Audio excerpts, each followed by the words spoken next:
बिस्मिल्लाहिर्रहमानिर्रहीम। तो आज हमारा जो नेक्स्ट टॉपिक है और लास्ट एक्सरसाइज है चैप्टर 3 की, वो है डिफरेंशियल इक्वेशन।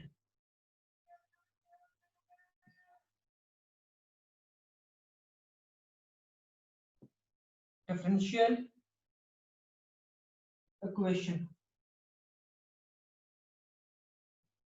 पहले तो बात है कि डिफरेंशियल इक्वेशन होती क्या है। पहले हम इसको देखेंगे कि ऐसी इक्वेशन जिसमें कम से कम एक डेरिवेटिव हो।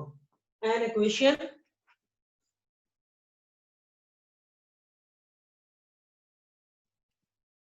containing at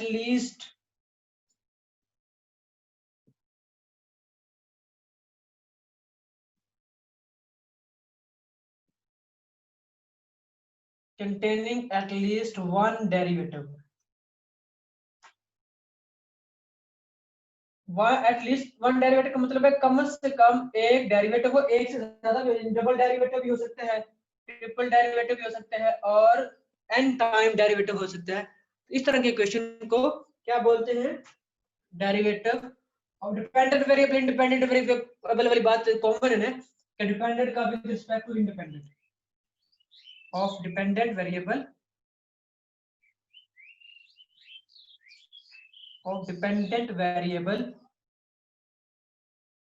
with respect to independent variable, with respect to independent variable।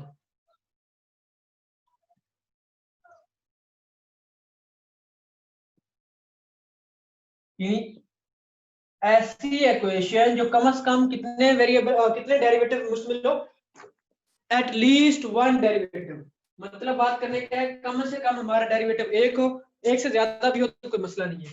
At least one derivative अगर कंटेन करती है तो हम कहेंगे हमारा जो है इक्वेशन जो क्या है वो डिफरेंशियल इक्वेशन है। जैसे कि आप एग्जांपल ले लेते हैं, फॉर एग्जांपल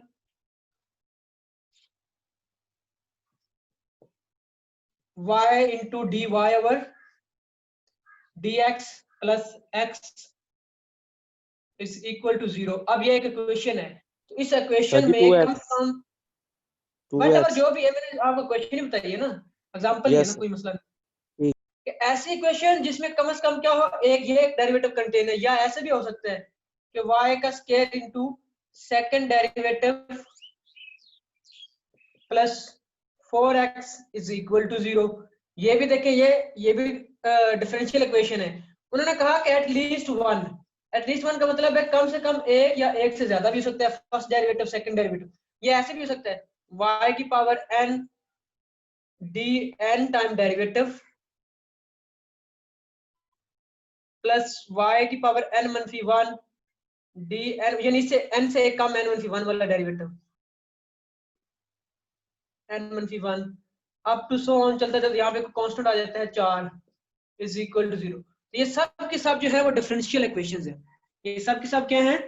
डिफरेंशियल इक्वेशंस हैं कि जो इक्वेशंस में कम से कम एक डेरिवेटिव आ जाए, एक से ज्यादा आ जाए, दो आ जाए, तीन आ जाए, चार आ जाए, एन का मतलब है कोई हजारवां डेरिवेटिव है फॉर एग्जांपल। तो सब की जिस जो डेरिवेटिव जो इक्वेशन में डेरिवेटिव इन्वॉल्व हो जाए वो इक्वेशन हमारी क्या आ जाती है? Differential equation. वो इक्वेशन हमारी क्या आ जाती है? Differential equation.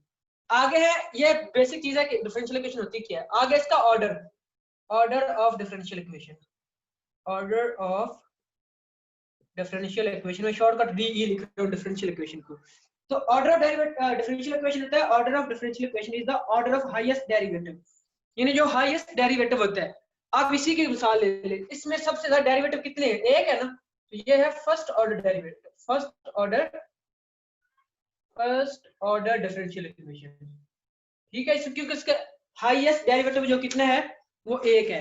अब दूसरी इक्वेशन में देखें, उसका हाईएस्ट डेरिवेटिव कितना है? 2 है, तो ये है सेकंड ऑर्डर डिफरेंशियल इक्वेशन। अब इसको देख ले जरा, इसका हाईएस्ट डेरिवेटिव कितना है? n है, तो हम लिखेंगे nth ऑर्डर डिफरेंशियल इक्वेशन। समझ में बात आ रही है कि हमारे पास जितना हाईएस्ट जो होगा डेरिवेटिव होगा वो उसका क्या होगा? ऑर्डर। हाईएस्ट डेरिवेटिव ऑर्डर क्या है, मैं यहाँ पे लिख रहा हूँ, हाईएस्ट डेरिवेटिव जो है वो हमारा क्या होता है, ऑर्डर ऑफ डिफरेंशियल इक्वेशन होता है, हाईएस्ट डेरिवेटिव। यानी एक इक्वेशन में सबसे ज्यादा कितना ऑर्डर है, फर्स्ट ऑर्डर, यानी फर्स्ट डेरिवेटिव है first order, second derivative highest derivative second है तो ये सेकंड ऑर्डर है, ये हाईएस्ट n टाइम डेरिवेटिव इसका nth ऑर्डर हो गया। यहां तक क्लियर है बात? Yes sir. अच्छा आगे है जी डिग्री ऑफ, ये भी एक बड़ी इंपॉर्टेंट बात है, ये नीचे वाला मैं थोड़ा सा रेज करता हूँ। डिग्री ऑफ डिफरेंशियल इक्वेशन, आपने डिग्री ऑफ बहुत पढ़ा होगा, क्या नाम है, पॉलिनोमियल, जब आप अलजेब्राइक एक्सप्रेशन को डिस्कस कर रहे थे। तो यहाँ पे डिग्री ऑफ डिफरेंशियल इक्वेशन है वो कुछ थोड़ा सा ऐसे होगा, जरा थोड़ा ध्यान से सुनना। डिग्री ऑफ डिफरेंशियल इक्वेशन यानी कि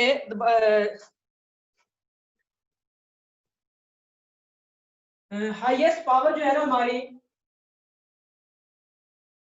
या बड़ी से बड़ी पावर जो है, हाईएस्ट तो ऑर्डर होता है ग्रेटेस्ट पावर, ग्रेटेस्ट जो हमारी पावर है हाईएस्ट डेरिवेटिव की, ग्रेटेस्ट जो हमारी पावर है किसकी, greatest power of highest derivative. मतलब बात करने का, अब ये हमारा इस इक्वेशन को अगर हम देखें, इस इक्वेशन को, ये जो पहली इक्वेशन है इसका डेरिवेटिव जो है ना, ये क्योंकि इसमें एक ही हाईएस्ट डेरिवेटिव है, इसकी पावर कितनी है, अप्रोक्सीमेट 1, तो इसका ऑर्डर भी 1 है और इसकी डिग्री भी क्या होगी, 1 होगी, इसकी डिग्री भी 1 होगी। अब जरा मैं इस क्वेश्चन को थोड़ा चेंज करता हूँ, ये वाला अगर इसको मैं ऐसे लिख देता हूँ, प्लस डी ऑफ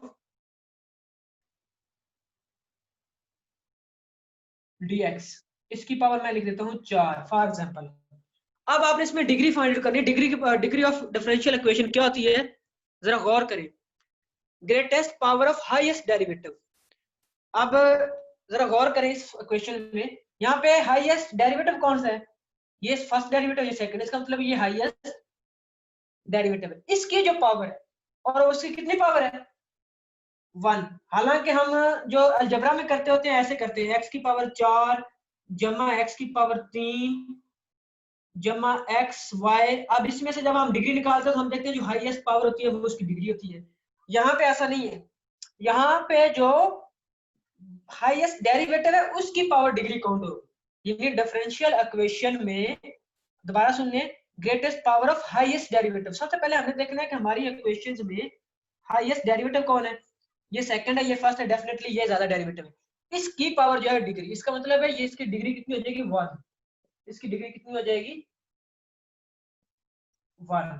बात समझ आई इसकी, मैंने क्या बोला है कि जो बड़ा डेरिवेटिव उसकी पावर का हमने डिग्री शो करना है, छोटे डेरिवेटिव की पावर चाहे 10 है चाहे 100 है, अब ये डिग्री काउंट नहीं होगी, बड़े डेरिवेटिव की जो पावर है वो डिग्री काउंट होगी।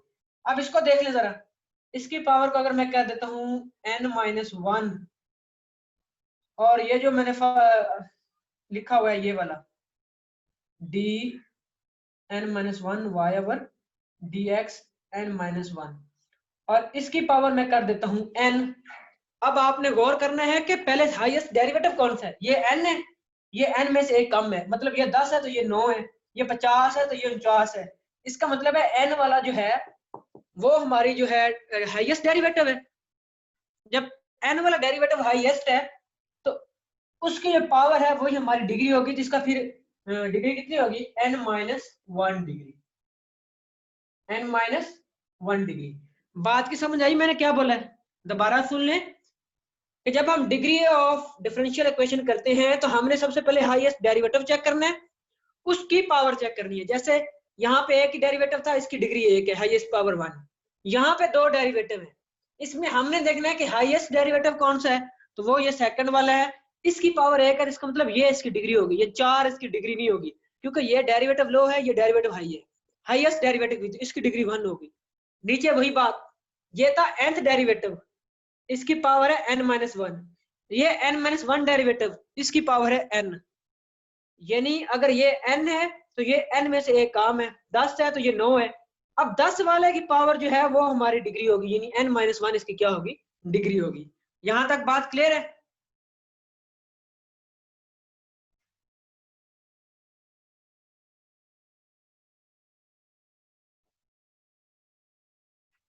आगे है जी हमारे पास इसका सॉल्यूशन है, वो जरा देखते हैं कि दो सॉल्यूशन होते हैं इसके।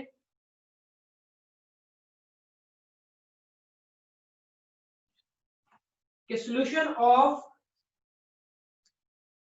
Differential equation, solution of differential equation, ये हमारा टॉपिक डिफरेंशियल इक्वेशन। इसके दो सॉल्यूशन होते हैं, एक होता है जनरल सॉल्यूशन,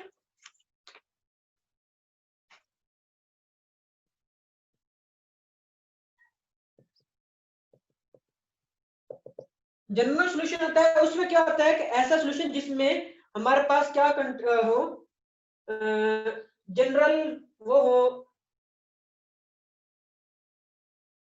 कांस्टेंट हो, यानी ऐसा solution containing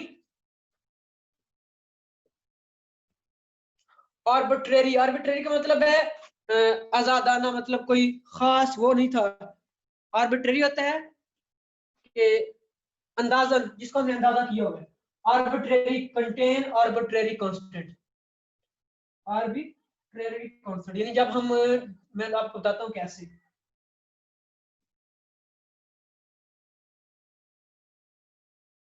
arbitrary constant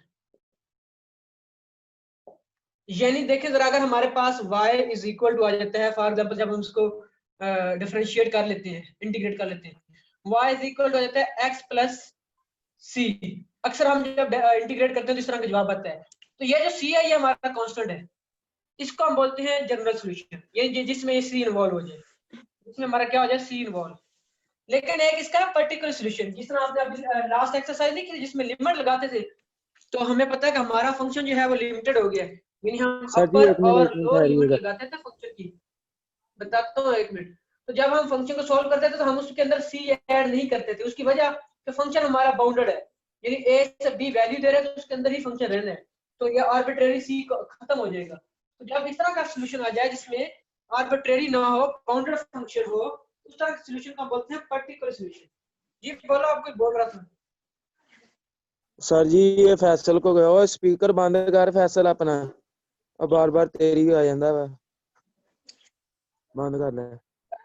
Faisal अपना माइक ऑफ कर दो। नहीं, पर्टिकुलर सोल्यूशन में क्या है जी, जनरल सोल्यूशन के अंदर अगर हम इनिशियल कंडीशन लगा दें, अगर क्या कर दें जनरल सोल्यूशन के अंदर, यानी कि इसी से निकलता है obtained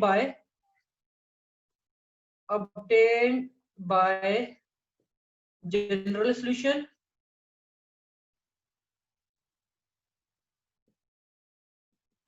कब, जब उसके ऊपर by applying initial condition. Initial condition मतलब जब हम उसके ऊपर कंडीशन लगा दें,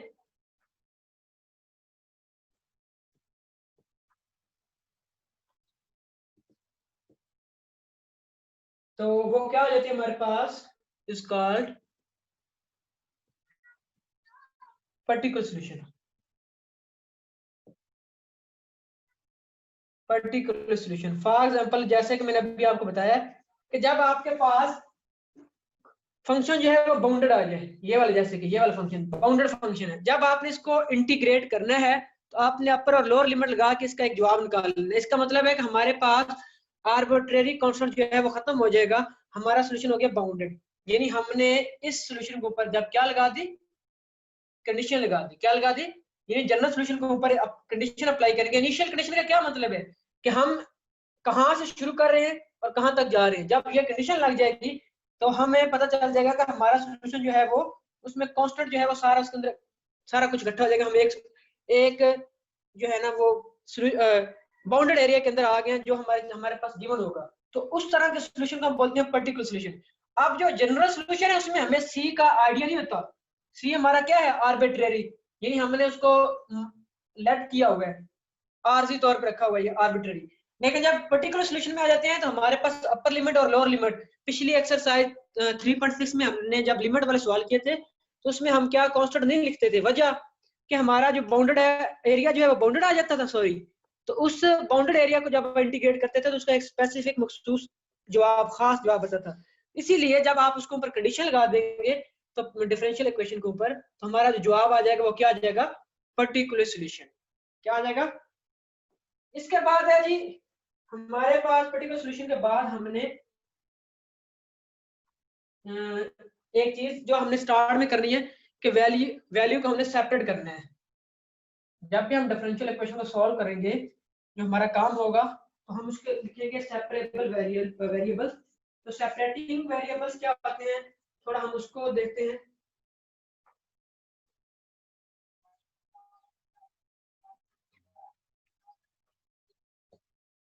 जो हमारा मेथड होगा separating variable,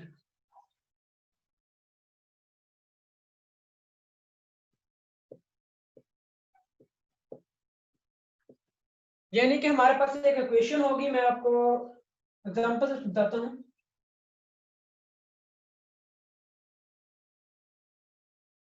x into D Y over D X question is equal to आ जाएगा 1 प्लस वाई। अब ये जो हमारी इक्वेशन है, ये है डिफरेंशियल इक्वेशन। जैसे डेफिनेशन है, an equation containing at least one derivative, at least one derivative. इस इक्वेशन को हम क्या बोलेंगे, डिफरेंशियल इक्वेशन। और जब हम इसको सॉल्व करेंगे, अब इसका देखिए, आपको इसकी डिग्री भी 1 है और इसका ऑर्डर भी 1 है, एक ही डेरिवेटिव है, वो जो हमने पीछे बात की है। लेकिन अब हम चूंकि ये चीज नहीं सीख रहे, हम सीख रहे हैं कि सेपरेट कैसे करना है, उसको बाद में इंटीग्रेट करने के लिए। तो सबसे पहले हम क्या करेंगे कि x into D Y is equal to 1 plus Y into D X कर देंगे। अब डी वाई, ये वाली टर्म इधर आ जाएगी, 1 plus Y is equal to X उधर चला जाएगा 1 ओवर एक्स, और ये हो जाएगा डी एक्स। इसको आप ऐसे भी लिख सकते हैं, this imply that 1 over 1 plus Y into D Y 1 over X into D X. बात क्या है कि सेपरेबल यानी वेरिएबल को हमने क्या करना है, सेपरेट कर देना है। कैसे? जो चीज y की है और y के रिस्पेक्ट डिफरेंशिएट हो रही है, उसको हमने अलग कर दिया, और x जो हमारा वेरिएबल है उसके x रिस्पेक्ट डिफरेंशिएट हो रहा है, उसको हमने अलग कर दिया। अब इसको इंटीग्रेट करना आसान हो जाता है हमारे लिए। जब हम दोनों साइड पे इंटीग्रेट अप्लाई करते हैं तो हम लिखेंगे integrate 1 plus 1 over Y D Y, और इसको इंटीग्रेट करेंगे 1 plus X into D X. ये डिफरेंशियल इक्वेशन को जो हमने तरीका पढ़ना है सेपरेट करके वेरिएबल को, वो कुछ यूं होगा कि जो डेरिवेटिव होगा उसको हमने ब्रेक कर देना है, एक्स के साथ जो डिफरेंशिएट हो जाए उसको अलग कर देना है, जो वाई के साथ डिफरेंशिएट टर्म हो रही है उसको अलग कर देना है। उसके बाद आप इसको ऊपर इंटीग्रेट अप्लाई कर देंगे। देखिए अब ये y का फंक्शन है तो with respect to y integrate होगा, ये x का हो गया तो with respect to x integrate होगा। जब इसका आप जवाब निकालेंगे तो वो हमारे पास ये दो जवाब आ जाएंगे, यानी यहाँ हमारे पास क्या आएगा, जनरल सॉल्यूशन जो अभी हमने पीछे पढ़ा है, इन दोनों को जब आप सॉल्व करते हैं इंटीग्रेट करने के बाद, या हमारे पास आएगा पर्टिकुलर सॉल्यूशन। इन दोनों में से हमारे पास कोई ना कोई जवाब आ जाएगा, और यहाँ तक ही हमारा टारगेट है, हमने जनरल या पर्टिकुलर सॉल्यूशन में जाना है। ठीक है, तो आज में सिर्फ ये इंट्रोडक्शन ही था क्लास में, ये डिफरेंशियल इक्वेशन होती क्या है,